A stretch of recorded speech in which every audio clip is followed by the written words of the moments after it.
It also shifts your identity, even if just a little bit.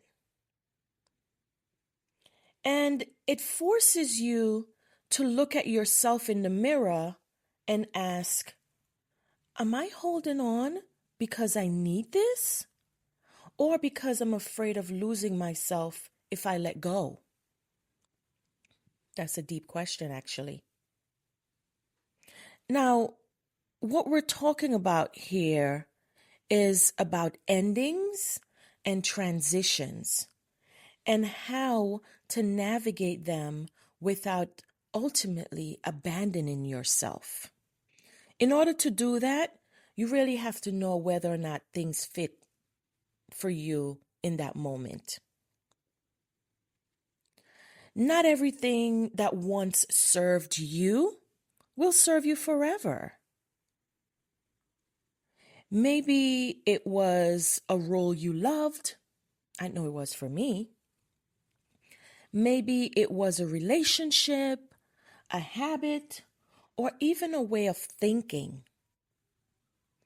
At some point, you notice the edges starts to fray, and that alignment that you thought was there starts slipping slowly. Sometimes, and again, this happened to me, you feel it in your chest, being restless, being frustrated, or even that little dissatisfaction. Other times, it creeps in quietly, and you convince yourself, you know what? I can fix this. I just need more time. I just need more effort. But the truth is, Restless Excellence teaches us to notice when something is no longer a fit before it breaks us. Ooh, I got chills. Let me repeat that. Restless Excellence teaches us to notice when something is no longer a fit before it breaks us. Now think about this. Where in your life is the misalignment quietly eroding? Eroding your energy, eroding maybe your focus, even eroding your sense of self. Letting go actually comes with grief. Yes, grief. Now, not dramatic grief necessarily. Sometimes it's quiet and even a bit persistent, like a nagging persistence. You might mourn a version of yourself that you're leaving behind. The identity that was actually tied to the role that you had, or the comfort of the familiarity with people, with the space, the environment, the work, the organization. Grief is the proof that you actually cared about that work and what you were doing, that you were investing in that work and what you were doing, and that you gave it your best self. And you really don't need to rush past it. You also don't need to apologize for it. Sometimes the only way forward is to really honor the ending.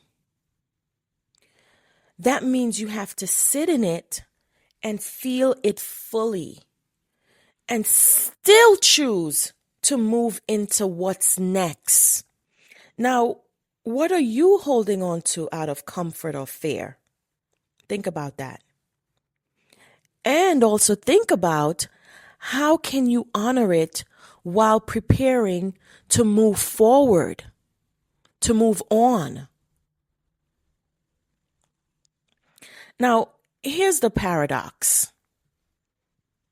Not a unique one, but I'm saying the paradox that I'll describe is staying in something familiar might feel safe, but it often comes at the cost of growth. Growth isn't about constant action. It's actually about alignment with who you're becoming. Sometimes, though, growth requires discomfort. It asks you to be courageous. And ultimately, it asks for you to let go. And here's the thing. Letting go doesn't erase the impact that you've had.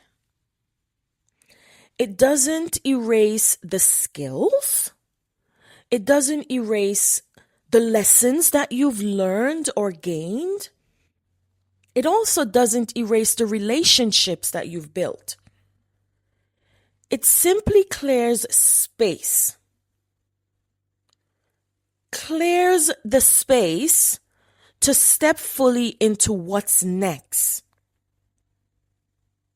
And doing so with integrity and energy still intact. Now, think about what's possible for you if you prioritize growth over comfort, even when it's hard.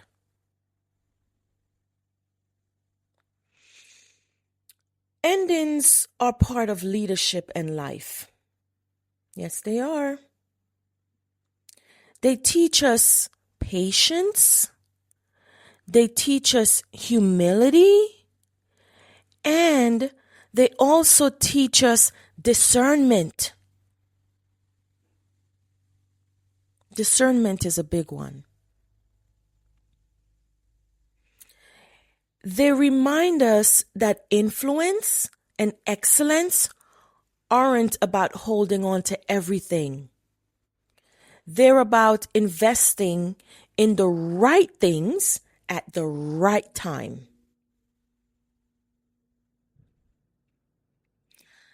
Sometimes letting go is the bravest leadership move you can make. Yeah, it's courageous. It's actually saying, I know what matters. And I know who I am. And I am willing to step into the unknown to protect both of what matters to me and who I am as a person. Now, how can you make peace with an ending while honoring the growth that it brought you?